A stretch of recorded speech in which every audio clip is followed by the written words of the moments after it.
Welcome back. Today we're going to continue talking about the respiratory system.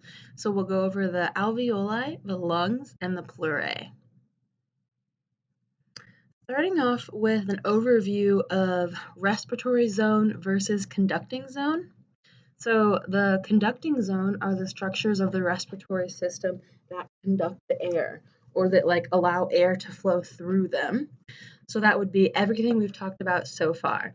The nose, the paranasal sinuses, the pharynx, the larynx, the trachea, and the bronchial tree. All of those are conducting structures.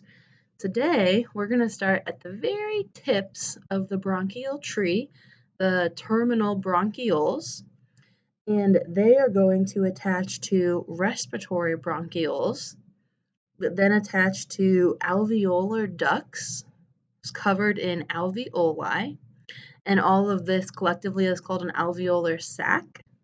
So this is where the respiratory zone begins, right here at the respiratory bronchioles. And the respiratory zone is where respiration occurs. That means the exchange of oxygen and carbon dioxide. So here is that same drawing, just like professionally drawn this time. So there was our bronchi, and then it's dividing further into the bronchial tree, and it keeps branching and branching and branching. And finally, it gets to its smallest branches, the terminal bronchioles. And then, so like this right here is a terminal bronchiole, this is a terminal bronchiole, and then we can see that this branches again into respiratory bronchioles. The respiratory bronchioles are going to attach to the alveolar duct. We can't see it because it's covered in alveoli. Each individual circle is called an alveoli, and then collectively, like the whole bunch of grapes, is called an alveolar sac. And this is literally where gas exchange occurs. We have close to 300 million alveoli. They are microscopic, so small we can't see them with the naked eye. And they are mostly made of type 1 alveolar cells, which is a single layer of squamous epithelial cells. Hopefully that makes sense to you, that it'd be a single layer. We need it to be thin for gas exchange to occur. Like the oxygen literally diffuses across the membrane of the alveoli. A handful of the cells in the alveoli are classified as type 2, and these are special cuboidal cells that secrete a chemical called surfactant. So we covered this already. The alveoli is where gas exchange occurs, and the purpose of the surfactant is to help reduce surface tension, which prevents the lung from collapsing.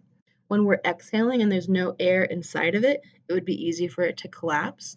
The surfactant helps prevent that. Oh yeah, and this is insane. Alveolar walls are extremely thin. A sheet of tissue paper is 15 times thicker. So here we go again with our alveoli, and then notice that the alveoli are covered in capillaries.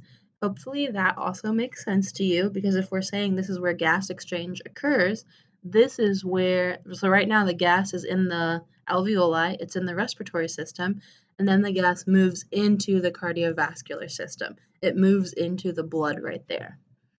And the surface where the alveoli meets with the capillaries is called the respiratory membrane.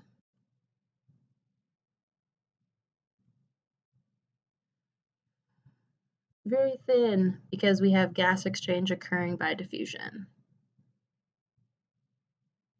Here's a video of the respiratory system.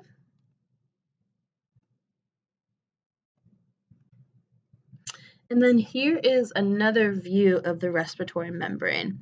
So this right here would be one alveoli, so singular is alveolus. So all of these kind of tan cells with the purple nucleus, those would be the type 1 cells that are simple squamous epithelium. And then these green things right here are the type 2 cells that produce the surfactant. Hopefully you recognize the purple things as macrophages. We have macrophages crawling around inside of our alveoli in case if any pathogens reach them. And these pores are supposed to be there. They connect each alveoli to the one next to it so it can all inflate and deflate as a system.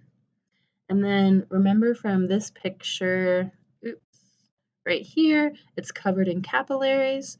So here we have another, no, I don't want to watch that. Here's like the inside view of that. So like these are the capillaries that we could see on the other side actually covering it. And then if I were to like zoom in right here, I can see the simple squamous epithelium meeting the wall of the capillary. That's the respiratory membrane. Zoom out on this. Here's the wall of our capillary. Here's the wall of our alveolus. Here's the wall of our capillary. This is the respiratory membrane. I want to circle back to the macrophages for a second.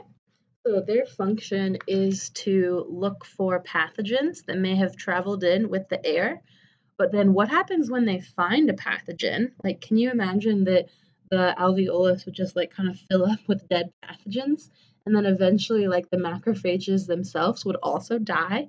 And then these little air sacs are going to be totally full of dead cells. That's not what happens because there are 2 million dead macrophages carried every hour up to our mouth where we then swallow them. So the cilia basically work their way backwards, so out into the bronchioles, then up the rest of the bronchial tree, then up into the trachea, past the larynx, and back into, through the pharynx, back into the mouth. 2 million dead macrophages every hour that the cilia brings up and then we swallow. It really gives you something to think about the next time you swallow.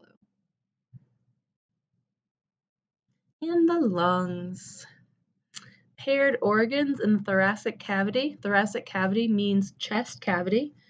Really, they just hold the more important things. Like the lungs house all of the bronchial tree and the alveoli.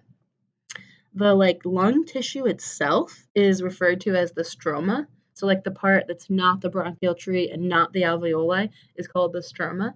It's elastic connective tissue, which makes our which makes our lungs elastic and spongy. The function of the lungs to hold all the important things.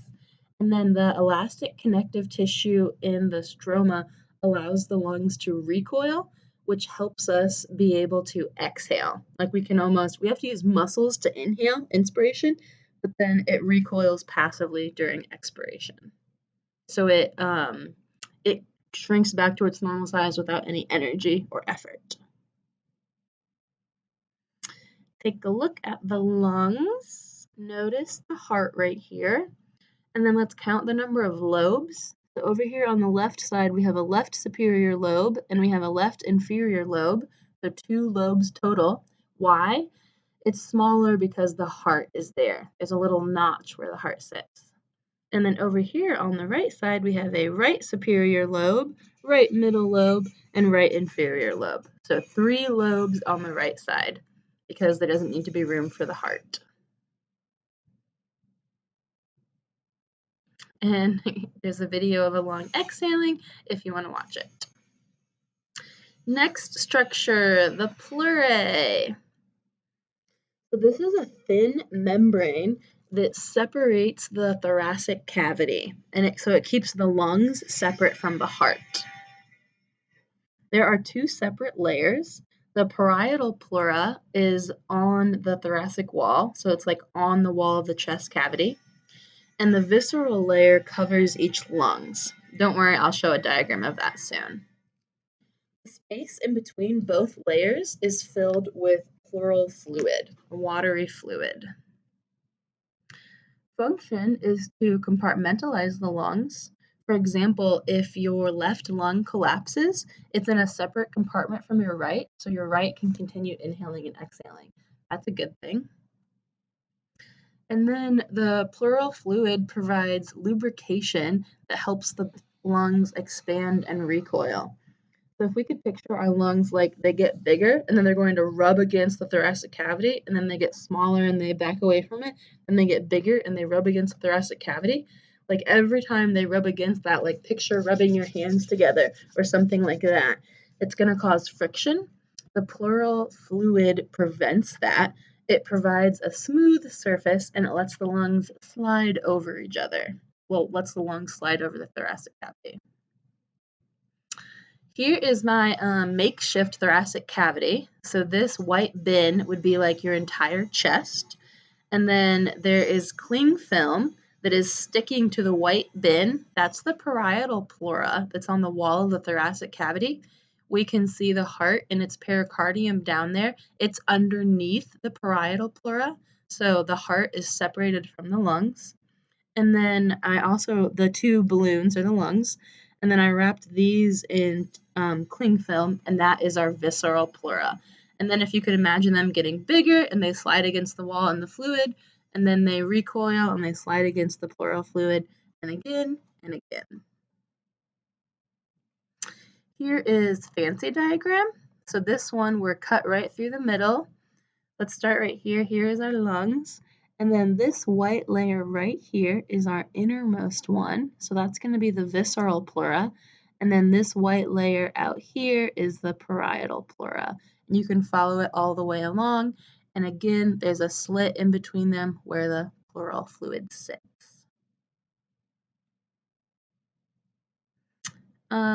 This is a great video. This is a gross but cool video that you can watch if you want. And please let me know what questions you have.